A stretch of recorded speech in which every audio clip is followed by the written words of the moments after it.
الحمد لله رب العالمين والصلاة والسلام على سيد الأنبياء والمرسلين. قال الله تعالى في القرآن المجيد وفي فرقانه الحميد: أعوذ بالله من الشيطان الرجيم. بسم الله الرحمن الرحيم.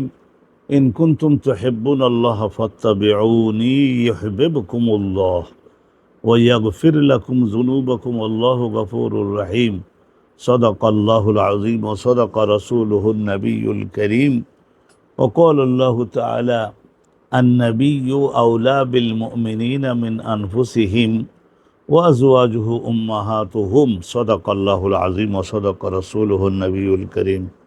ونحن على ذلك من الشاهدين والشاكرين والحمد لله رب العالمين.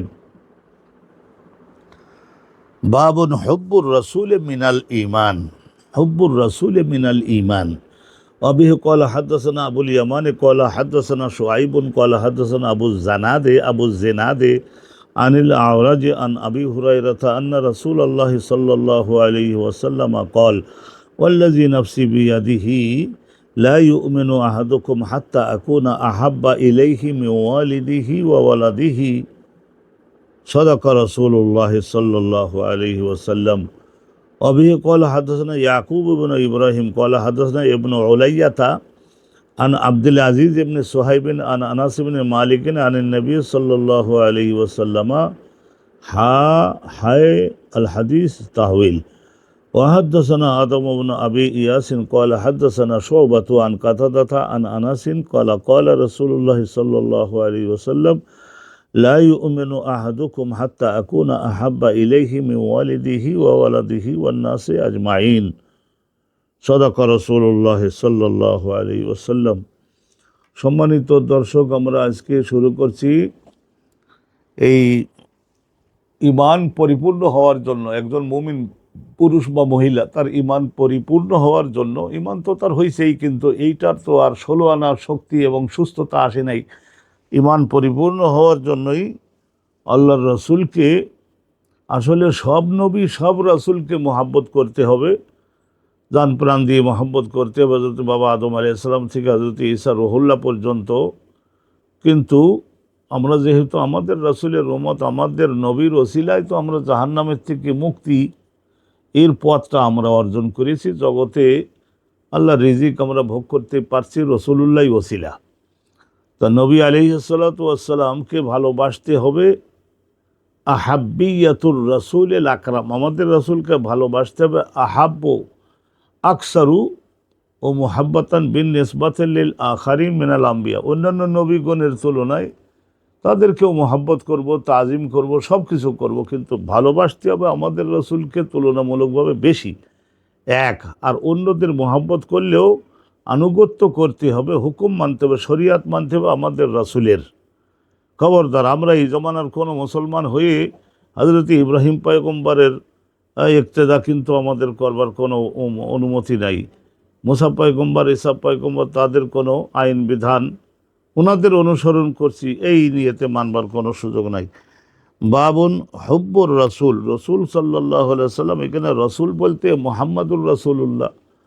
ওনার বাবার নাম আবদুল্লাহ, অনুরূপভাবে মার নাম আমেনা। মক্কায় জন্মেছিলেন, কাফেরদের অত্যাচারে আল্লাহর হুকুমে মদিনাতে হিজরত করে চলে গেছিলেন মা জামিয়ে আসহাবিহি। আল্লাহর রাসূল, এখানে রাসূল বলতে আমাদের নবী আলাইহিস সালাতু ওয়াস সালাম। তা এইটা মিনাল ঈমান, ঈমান পরিপূর্ণ হওয়ার জন্য এইটা শর্ত, হুব্বুর রাসূল মিনাল ঈমান। তাইলে কি হলো? কামালে ঈমান হওয়ার জন্য রসুলুল্লাহর মহাব্বত। আর এটা কতটুকু মহাব্বত করতে হবে চলুন আমরা জানি, হাদিস থেকে জানবার চেষ্টা করি। এই দরজা তো আমাদের হাসিল নাই, কিন্তু চেষ্টা সাধনা করলে আলহামদুলিল্লাহ তারাক্কি হবে। আল্লাহ রাব্বুল আলামিন যদি দয়া করেন। অবিহি কল মানে বেজিক্রে সনদুল মুত্তাসিল ইয়াকুলু মুহাম্মদ ইবনে ইসমাঈল, তো আমরা জানি হাদ্দাসানা আবুল ইয়ামান। ইমাম বুখারী রহমতুল্লাহর 1000-এর মতো শিক্ষক ছিলেন, তার মধ্যে আবুল ইয়ামান একজন। এই যে শোনেন, অবি কল হাদানা আবুল ইয়ামান কল হাদানা শুআইবুন কল হাদাসানা আবু জানাদে। এইটা আবু জানাদ হযরত শুআইবের শিক্ষক। আনিল আরাজ, এই আনিল আরাজ ওনার নাম ছিল আসলে আনিল আরাজ, এটা পা খোড়া ছিল তো, ঠ্যাং খোড়া, সেই জন্য ওনাকে আরাজ বিষয়ে বিখ্যাত হয়ে গেছেন। আবু দাউদ কুনিয়ান ছিল আব্দুর রহমান ইবনে হরমজ, তাবিঈ ছিলেন, মদিনার লোক ছিলেন, কোরাইশ বংশের লোক ছিলেন। কোরাইশ বংশের লোক হলেও সবাই তো হিজরত করে মদিনায় চলে গেছিলেন পরে।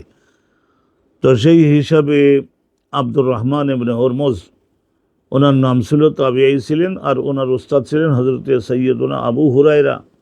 আন্না রাসূলুল্লাহ কাল, নিশ্চয় নবী করিম সাল্লাল্লাহু আলাইহি সাল্লাম ফরমাইছেন, ওয়াল্লাযী নাফসি বিয়াদিহি সুবহানাল্লাহি ওয়া বিহামদিহি। দেখুন রাসূলুল্লাহ সাল্লাল্লাহু আলাইহি সাল্লাম আল্লাহর নামের কসম করে বলছেন। এ কথাটা এমনি বললেও তো আমরা সৌভাগ্য হলে আমরা বিশ্বাস করতাম, কিন্তু রাসূলুল্লাহ বলছেন ওয়াল্লাযী নাফসি বিয়াদিহি। এই ওয়াও, এটা ওয়াও যে ওয়াল্লাযী, এটা ওয়াও হরফেজর, কিন্তু এটা কসমের অর্থে ব্যবহৃত হয়। শপথ করে বলি, জাত মানে সত্তা, এমন এক সত্তার, আল্লাযী নাফসি বিয়াদিহি, নাফসুন মানে এখানে জীবন, আমার জীবন, আমি রাসূলের জীবন এবং দেহ, এই সবটাই যে আল্লাহ রাব্বুল আলামিনের নিয়ন্ত্রণে এবং হাতে। রাখলে আসি, না রাখলে চলে গেছি, এই রকমের 16 আনা। হায়াত মওত সব আল্লাহ রাব্বুল আলামিনের হাতে। নবী পাক বললেন ওয়াজাতিল্লাযী নাফসি বিয়াদিহি, সেই সত্তার কসম যে সত্তার নিয়ন্ত্রণে এবং কুদরতের অধীনে আমি রাসূলের দেহ এবং জীবন, এইটা কসম করি। তারপরে জবাবে কসম হিসেবে এখান থেকে লা ইউমিনু আহাদুকুম, তোমাদের মধ্যের কোনো ব্যক্তি, তোমাদের মধ্যের কোনো একজন পুরুষ, মহিলা, আরব, আজম, তোমাদের মধ্যের কোনো একজন ব্যক্তি, লা ইউমিনু মানে লা ইয়াকুনু সাহিবা ইমানিন কামিল, কামেল ইমানের অধিকারী, ইমান তো হবে কিন্তু কামেল ইমানের অধিকারী হবে না। হাত্তা আকুনা আহাব্বা ইলাইহি মিন ওয়ালিদিহি ওয়া ওয়ালাদিহি, হাত্তা আকুনা, যতক্ষণ পর্যন্ত আমি মুহাম্মাদুর রাসূলুল্লাহ যতক্ষণ না হব, না হতে পারবো, আমাকে না বানাতে পারবে সে, আহাব্বা ইলাইহি, তার কলবের মধ্যে, ব্রেনের মধ্যে, দেহের অঙ্গ প্রত্যঙ্গের ব্যবহারের মাধ্যমে, টাকা কড়ির ব্যবহারের মাধ্যমে, এসব কিছুর দ্বারা প্রমাণ তাকে দিতে হবে। আহাব্বা, আহাব্বা বলে অধিকতর, মাহবুব অধিকতর মোহাব্বত এর অধিকারী, মিন ওয়ালিদিহি ওয়া ওয়ালাদিহি, নিজের জন্মদানকারী বাপ এবং মা, ওয়ালিদ বল জন্মদানকারী বাপ এবং মা, আর ওয়ালাদিহি নিজের যে সন্তানাদি হয়েছে, পুত্র, কন্যা, নাতি, পুতি, তাদের সকলের তুলনায় অধিকতর মহব্বতের ব্যক্তি যতক্ষণ পর্যন্ত আমাকে না বানাতে পারবে একজন ব্যক্তি, ততক্ষণ পর্যন্ত একজন ব্যক্তি ইমানদার তো আছেই, আলহামদুলিল্লাহ বিশ্বাস তো করেছে, কিন্তু তার ইমানটা কামেল হবে না। কামেল মানে পরিপূর্ণ হবে না। তো যদিও এখানে নাফসিহি, তার নিজের বাপ মার কথা বললেন, পুত্র কন্যার কথা বললেন, তার নিজের কথাও বললেন না, গোত্রের লোকদের কথাও বলা হলো না। তো এখানে দেখুন রাসূলুল্লাহ সাল্লাল্লাহু আলাইহি ওয়াসাল্লামকে হতে হবে কলবের মধ্যে, একজন ব্যক্তির কলবের মধ্যে অধিকতর মহব্বতের, এমনকি নিজের দেহ ও জীবনের তুলনায়। এইটা কোরআন শরীফের অন্য স্থানে আল্লাহ বলেছেন, সেই জন্যই রাসূলুল্লাহ বলেছেন। কোরআন শরীফের মধ্যে যে বিষয়গুলি আল্লাহ রাব্বুল আলামিন বয়ান করেছেন, সেইগুলিরই ব্যাখ্যা রাসূলুল্লাহ দিয়েছেন। কোরআন শরীফে না থাকলে রাসূলুল্লাহ এত বড় সিরিয়াস কথা কি করে বলেন? নবী করিম সাল্লাল্লাহু আলাইহি ওয়াসাল্লামকে আল্লাহ বললেন যে লিতুবাইয়িনা লিন্নাস, মানব জাতিকে আমার কথাগুলি আপনি বিশ্লেষণ সহ, ব্যাখ্যা সহ বলে দিবেন। আর ইন্না আলাইনা জামাহু ওয়া কুরআনাহু সুম্মা ইন্না আলাইনা বয়ানাহু, আল্লাহ বলেছেন যে আমি এক একটা আয়াতের মাধ্যমে, একটা শব্দের মাধ্যমে কি মতলব, কি মর্ম, কি তাৎপর্য বোঝাতে চাই, সেটা আপনাকে 16 আনা বুঝাইয়ে দেওয়া আমার দায়িত্ব আছে। তো চিন্তা করে দেখুন, এখানে নবী করিম সাল্লাল্লাহু আলাইহি ওয়াসাল্লাম সম্পর্কে কোরআন শরীফে স্বয়ং আল্লাহ বলেছেন, আন-নাবিয়্যু আওলা বিল মুমিনিনা মিন আনফুসিহিম। এই আয়াতখানা আছে বলেই ওর এই আয়াতের ব্যাখ্যাই এই হাদিসখানা। আন-নাবিয়্যু মানে নবী মুহাম্মদ সাল্লাল্লাহু আলাইহি ওয়াসাল্লাম, আওলা বিল মুমিনিনা, আওলা শব্দের অর্থ সব তফসির কারকগণ বলেছেন। কাজী নাসিরউদ্দিন বাইজাবি বলেন, ইমাম জামখশরী বলেন, হযরত ইবনে কাসির বলেন, জালালউদ্দিন সৈয়তি বলেন, মাহাল্লি বলেন, যাদের কথাই বলেন, এই সমস্ত তফসির কারকগণ, সাফওয়াতুত তাফাসিরের মোসান্নেফ, মিশরের সিরিয়ার আল্লামা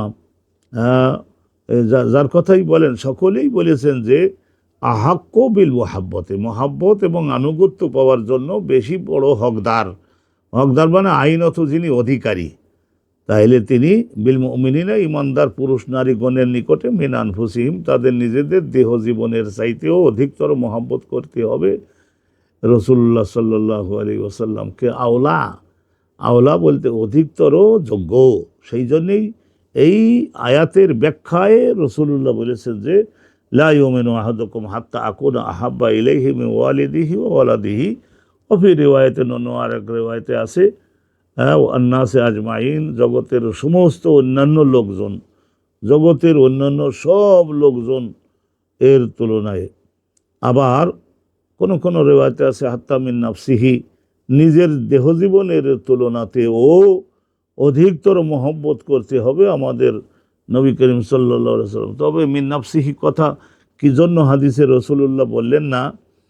তো বলা হলো যে যেহেতু বাপ এবং মা, বেশিরভাগ ক্ষেত্রে বাপ এবং মা, দুই একজন ছেলে মেয়ে হতভাগা যদি হয় তাহলে তার কথা তো আর উল্লেখ করা যায় না, তার কথা বাদ। আসলে বাপ এবং মা একজন সন্তানের কিছু নিকটে হয়ে থাকে লেকৌনিহিমা আ'আজ্জু খালকিল্লাহ, আল্লাহ রাব্বুল আলামিনের সৃষ্টি রাজ্যের মধ্যে যত যা কিছু আছে সব সৃষ্টির মধ্যে আ'আজ্জ সবচাইতে প্রিয়, সবচাইতে মহব্বতের, সবচাইতে আজিজ। আজিজ মানে এখানে প্রিয় বেশিরভাগ ক্ষেত্রে। অনুরূপভাবে একজন নিজের দেহ জীবনের চাইতেও নিজের বাপ এবং মাকে একজন মানুষ বেশি মহব্বত করে। তো সেই হিসাবে ওই নিজের বাপ মা আর নিজের পুত্র কন্যার কথাই বললেন, এখানে মিন নাফসিহি কথাটা আল্লাহ নবী উল্লেখ করেন নাই। তো আবার কোন কোন রিওয়ায়েতে এটা করেছেন। আলহামদুলিল্লাহ, আল্লাহ পাক রব্বুল আলামিন রহমত করুন। শুনুন, হযরতে নবী করিম সাল্লাল্লাহু আলাইহি ওয়াসাল্লামের এই হাদিস খানার ব্যাখ্যা এইভাবে রয়েছে। হযরতে ওমর বিন খাত্তাব, এইটা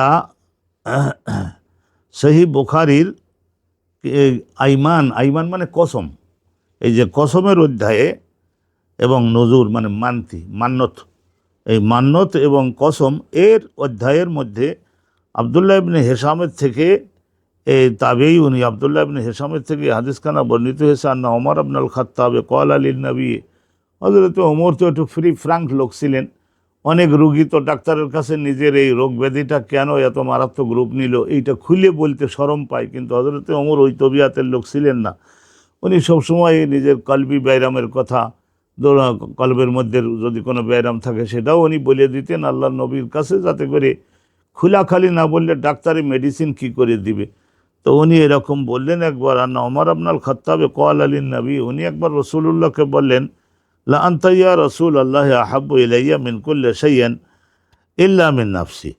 খোলাখালি বললেন, আপনার দেহ জীবন, আপনার আদর্শ নীতি এসব কিছু আমি ওমরের কাছে আহাব্বু ইলাইয়া, জগতের পুত্র কন্যা মা বাপ জমা জমি যা কিছু টাকা করে সব কিছুর তুলনায় অধিকতর মহব্বতের ব্যক্তি হলেন আপনি, আমার শুধু কেবল দেহ জীবনটা বাদে। এ কথা খোলামেলা বললেন। আমার হৃদয় বলে না যে আমি আমার দেহ জীবনের চাইতে আপনাকে বেশি মহাব্বত করি। অর্থাৎ একটা তলোয়ারের আঘাত আসতেছে, তো এখন আপনাকে নিরাপদ করবার জন্য ওই জায়গায় আমার কাছে প্রতিরোধ করবার জন্য তলোয়ারও নাই, ঢালসড়কি নাই, কিছুই আমার কাছে নাই। তাইলে ওই সময় আপনাকে যদি নিরাপদ করতে হয় তো সে তলোয়ারের তীর বর্ষার আঘাতের সামনে একমাত্র উপায় হলো আমি আমার দেহটাকে, জীবনটাকে যদি তুলে ধরি, তাহলে ওই যত জোরেই মারুক আমার দেহটাকে আগে খণ্ডন করবে, তারপরে নবী পর্যন্ত যাবে। তো এই কথা আমার হৃদয় বলে না যে ওই তলোয়ারের আঘাতের সামনে আমি দাঁড়াইয়ে থাকতে পারবো। ফকল আলা, তো রাসূলুল্লাহ সাল্লাল্লাহু আলাইহি ওয়াসাল্লাম দেখলেন যে তাহলে তো হলো না, তাহলে তো রাসূলুল্লাহ বললেন যে লা, এখনো হয় নাই। নবী পাক বললেন ওয়াল্লাযী নাফসি বিয়াদিহি, আমি নবী ওই তখন বলেছিলেন, রাসূলুল্লাহ সাল্লাল্লাহু আলাইহি ওয়াসাল্লাম বলেছিলেন যে ওয়াল্লাযী, এখানে আল্লাযী শব্দের আগে একটা ওয়াল্লাহিল্লাযী, আল্লাহ শব্দটা বা জাত এরকম একটা শব্দ মাযুব আছে। ওয়াজাতিল্লাযী নাফসি বিয়াদিহি, যে আল্লাহর নিয়ন্ত্রণে আমি মুহাম্মাদের দেহ এবং জীবন, তো তার নামের শপথ করে বলি, হাত্তা আকুনা আহাব্বা ইলাইকা মিন নাফসিকা, হাত্তা আকুনা আহাব্বা ইলাইকা মিন নাফসিকা, তোমার নিজের দেহ জীবনের চাইতেও অধিকতর মহাব্বতের যদি আমি না হতে পারি, ততক্ষণ তোমার ঈমান পরিপূর্ণ হয় নাই, 16 আনা হয় নাই। এটা নবী পাক যখন বললেন। আর কোনো কোনো বর্ণনায় এই কথাটুকুও আছে যে রাসূলুল্লাহ তাকে তাওয়াজ্জুহ দিলেন, ফয়েজ দান করলেন, দোয়া করলেন, কলবের সমস্ত ভক্তি দিয়ে তাকে দোয়া করে দিলেন, এবং অনুরবাতে দম্মাহু বিসাদরিহি, নিজের বুকের সঙ্গে মিলাইয়াও ধরলেন, আল্লাহুম্মা জাআল উমর, আল্লাহ উমরকে বানিয়ে দেন ইউহিব্বু রাসূলাহু আকসারা মিন নাফসিহি। এই রকমের দোয়া নবী পাক সাল্লাল্লাহু আলাইহি ওয়াসাল্লাম আল্লাহর কাছে করলেন, আল্লাহ সেই ক্ষমতাটা দিলেন। ফকাল লাহু ওমর, যখন লম্মা তারাকাউ, যখন ছেড়ে দিলেন, ফকাল লাহু ওমর, হযরত ওমর বললেন, ফাইন্নাকা আল আন, তখন ফকাল লাহু ওমর ফাইন্নাকা আল আন আল্লাহি আহাব্বু ইলাইয়া মিন নাফসি, হে আমার নবী, আমার হৃদয় বলছে, আমার রুহের এতটুকু উন্নতি এখনই হয়ে গেল যে আমি বলতে পারছি এ কথাটা যে আপনার দেহ এবং জীবন আপনার বহন করি আনা কোরআন শরিয়াতে সব কিছুই আমার নিকটে আহাব্য, অধিকতর মহাব্বতের, হাত্তা মিন নাফসি, আমার নিজের জীবন এবং দেহের চাইতেও অধিকতর। এখন যদি কেউ আপনাকে আঘাত করতে আসে আর আপনাকে নিরাপদ করবার জন্য কোনো উপায় যদি না থাকে, তাহলে আমি অবশ্যই সেই তলোয়ার, তীর, বর্ষার আঘাতের সামনে নিজেকে তুলে ধরতে পারবো। ফকাল আর রাসূলুল্লাহ সাল্লাল্লাহু আলাইহি ওয়াসাল্লাম তখন বললেন, আলানা ইয়া ওমর, ওহে ওমর, তাহলে এখনই 16 আনা তোমার ঈমান পরিপূর্ণ হয়েছে। তো নবী করিম সাল্লাল্লাহু আলাইহি ওয়াসাল্লামকে জীবনের চাইতে বেশি মহাব্বত করতে হবে। তবে আল্লাহ পাক রব্বুল আলামিন ঈমানের যোগ্যতা অনুপাতে তো পরীক্ষা গ্রহণ করে থাকেন, আমাদেরকে তো ওই ধরনের পরীক্ষার সম্মুখীন আল্লাহ করেন নাই। তো দেখা যায় যে আমাদের দেশে, আমাদের এই বাংলা, ইন্ডিয়া, পাকিস্তান, এই সমস্ত এলাকার মুসলমানগণের মধ্যে বা অন্য দেশের মুসলমানগণের মধ্যেও ইমানি তেজ আছে, যে একজন মানুষ যদি রাসূলুল্লাহকে গালি দেয়, তার সমালোচনা করে, তাকে খারাপ বলে, মন্দ বলে, জঘন্য ভাষায় বলল, তাহলে সে ওই রাসূলুল্লাহর সমালোচক ব্যক্তি, গীবতকারী ব্যক্তির বিরুদ্ধে ব্যবস্থা হিসেবে নিজের জীবনকেও পর্যন্ত শেষ করে হাসতে হাসতে দিয়ে দেয় এবং নিজে শহীদ হয়। কিন্তু নবী পাক সাল্লাল্লাহু আলাইহি ওয়াসাল্লামের আলহামদুলিল্লাহ এটা হযরতে ওমর বিন আল খাত্তাব রাদিয়াল্লাহু তাআলা আনহু, ওনার এই দরজা আল্লাহ দিয়েছিলেন। আবু বকর সিদ্দিক, হযরতে আবু বকর, তো আবু বকর, উনি বললেন, না ইয়া রাসূলুল্লাহ, আপনি বাইরে দাঁড়ান, ওই সওর পর্বতের এই ঘটনায় আপনি বাইরে দাঁড়ান, আমি একটুখানি, তখন পূবের আকাশ ফর্সা ফর্সা হয়েছে, কিন্তু তবুও ওই পর্বতের একেবারে শৃঙ্গের উপরে তো কেউ দেখতে পাবে না, বলে একটু বাইরে দাঁড়ান, একটু একটু ফর্সা হয়েছে, আমি এই গুহাটার মধ্যে তো আমরা ঢুকবো, কিন্তু ভিতরে সেখানে সাপ থাকতে পারে, নেগড়ে বাঘ থাকতে পারে, সেখানে অন্য এই ধরনের বিচ্ছু থাকতে পারে, অন্য কোনো ক্ষতিকারক কিছু আছে কি না, এখানে তো আমরা কখনো ঢুকিনি, তো আমি একটু ভেতরটা একটু পরিষ্কার করে আসি। ইয়া রাসূলুল্লাহ, সেখানে যদি বিচ্ছু থাকে দংশন করে, অনেক সময় বিচ্ছু 200 বিচ্ছু থাকলে দংশন করলে সঙ্গে সঙ্গে একটা লোকের মৃত্যু হয়ে যেতে পারে। তো বিচ্ছু আছে কিনা, সাপ আছে কিনা, নেকড়ে বাঘ থাকতে পারে, পাহাড়ি বাঘ, এই সমস্ত কিছু আছে কিনা। ফা ইন মুত্তু, আমি যদি মারা যাই, ফা আনা আবু বাকারিন, আমি আবু বাকার, একজন মারা গেলে পৃথিবীর কোনো ক্ষতি হবে না। ওয়া ইন মুত্তা আনতা ইয়া রাসূলুল্লাহ, হে আল্লাহর নবী, আপনার যদি কিছু হয়, ফাহালাকাতিদ দুনিয়া বেএসরিহা, গোটা পৃথিবী গেল ধ্বংস, এই কারণে আপনি তো শেষ নবী, আপনার পরে তো জগৎবাসীকে মহাসত্য জানাবার জন্য অন্য কোনো পয়গম্বর নাই। তো আলহামদুলিল্লাহ আমরা এই দেখলাম। তা এখান থেকে ইমাম বুখারী রাহমাতুল্লাহ, মুহাম্মদ বিন ইসমাইল, উনি কিন্তু ওই একের মধ্য দিয়ে অনেক বিষয় প্রতিষ্ঠিত করবার জন্য উদ্যোগ গ্রহণ করেন। উনি বলেন যে মোহাব্বত এটা বাড়ে এবং কমে, এটা রিয়াজাতের মাধ্যমে, রিয়াদা মানে চর্চা, এটা জিকির আজকারের চর্চা, কোরআন তেলাওয়াতের চর্চা, মানুষের জন্য দান সদকা করবার মাধ্যমে এগুলি করতে করতে করতে করতে ঈমান কিন্তু পূর্ণতার দিকে যায়। তো শোনেন, এই হেডিংয়ের অধীনে আরও যতটুকু আছে আমরা শুনে নিচ্ছি। অবি কল হাদাসানা ইয়াকুব ইবনে ইব্রাহিম, আগে তো আবুল ইয়ামান, আর এখানে ইমাম বুখারী রহমতুল্লাহ শিক্ষক হলেন ইয়াকুব ইবনে ইব্রাহিম, তার উস্তাদ হচ্ছেন কল হাদাসানা ইবনে উলাইয়া আর আব্দুল আজিজ। ওলাইয়া ইবনে ওলাইয়ার শিক্ষক হচ্ছেন হযরত আব্দুল আজিজ তাবেঈ, আব্দুল আজিজ ইবনে সোহায়েব। তার উস্তাদ হলেন সাহাবী হযরত আনাস বিন মালিক আনিন নবী সাল্লাল্লাহু আলাইহি ওয়াসাল্লাম। এই যে শেষের এই যে হাদিসখানা, এখানে এই যে মাঝে মাঝে আমাদের হাদিসের কিতাবের মধ্যে বিরাট একটা আলিফ বা তা সা জিম হা, এটা বিরাট হা দেওয়া থাকে, এটা একটা সিগন্যাল। এখানে হা আলিফ জবর হা, এরকম হাও পড়তে পারি, হাও পড়তে পারি, হায় পড়তে পারি, হা ইয়া, হা আলিফ, হা হায়। আল হাদিস আর তাহউইল, তাহউইল মানে এইটা এই রোড দিয়ে গেলেও যাওয়া যায়, কিন্তু অনেক সময় ওই রোডের মধ্যে একটু মেরামত করতেছে নগর কর্তৃপক্ষ, তা সেই জন্য ওখানে লেখা থাকে যে তাহউইল। তাহউইল মানে এই তোমার এই রাস্তাটা পরিবর্তন করে সিগন্যাল দেওয়া হলো উমুক রোড দিয়ে ঢোকো, তাহলে তখন ওই গন্তব্যে যাওয়ার জন্য দুইটা রাস্তা পাওয়া গেল। এখানে দেখুন, এখানে আগে তো গেছে আবুল ইয়ামান, ওনার থেকে হাদিসখানা তো আমরা শুনলাম। এখানে এই হাদিসখানা ইয়াকুব ইবনে ইব্রাহিম আর আদম ইবনে আবি ইয়াস কল হাদাসানা শুআবাতু আন কাতাদাতা।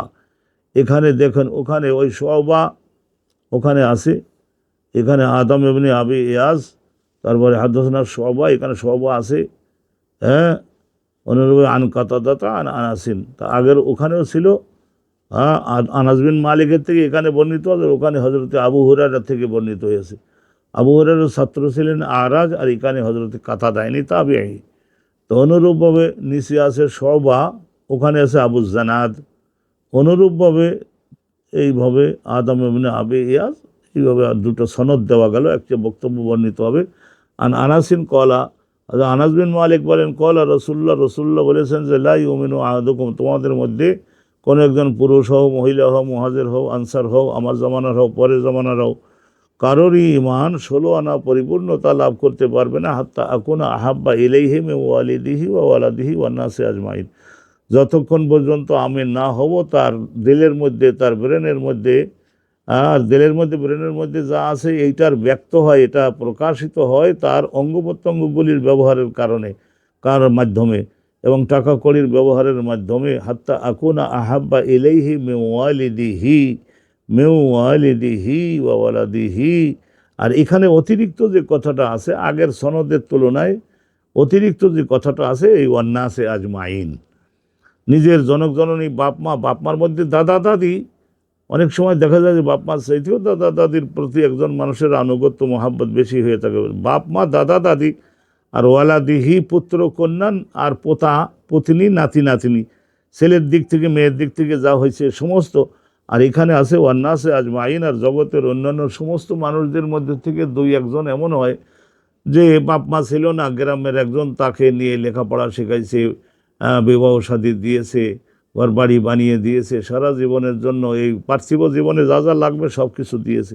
তো এই ব্যক্তির প্রভাবও ওই ব্যক্তির হৃদয়ে হতে পারে, বেশি হতে পারে। বাপ মা তো ছিলই না, ওয়ান্নাসে আজমাইন, তাহলে সমস্ত অন্যান্য সমস্ত লোকজন। তো ওয়ান্নাসে আজমাইন বলতে এর মধ্যে নিজেও অন্তর্ভুক্ত আছে।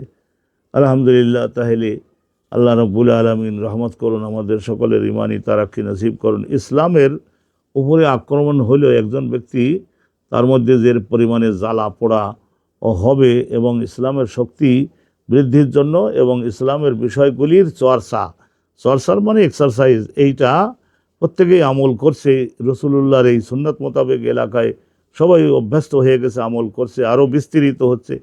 এইসব বিষয় নিয়ে যদি একজন মানুষ খুবই পরিমাণে চেষ্টা করে, তাহলে আল্লাহ রাব্বুল আলামিন আস্তে আস্তে, আর বিশেষ করে ইমানের পরিপূর্ণতা, অনেক কিছু জিনিস দরকার, যেমন পাবলিক টয়লেটের মধ্যে ঢুকে সেইটা সুন্দর করে পরিষ্কার করে দিল, সারা জীবন এটা সে করে।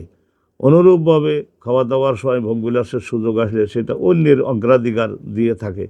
অনুরূপভাবে তাহাজ্জুদের নামাজের মুদাওয়ামাত, অনুরূপভাবে খেদমত, মানুষের খেদমত করতে করতে, নিজে অতটা ভোগবিলাসী না, খেদমত করতে করতে এইভাবে যদি করে, তাহলে আমাদের সামনে এটা প্রতিষ্ঠিত হলো হব্বুর রসুল সাল্লাল্লাহু আলাইহি সাল্লামকে মহব্বত করতে হবে।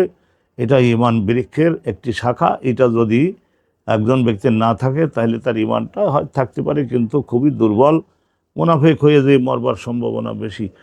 তো আমরা সকলে এই বিষয়টা অবগত হইলাম যে রসুলুল্লাহ যে এত সিরিয়াস কথা বলেন, এটা লাইসা কালাম আর রসুল হাজা, রসুল্লাহর এই কথাটা লাইসা বিন ইনদি নাফসিহি, বরং আল্লাহ কোরআন শরীফে বলছেন, রসুলুল্লাহ তার ব্যাখ্যা দিয়েছেন।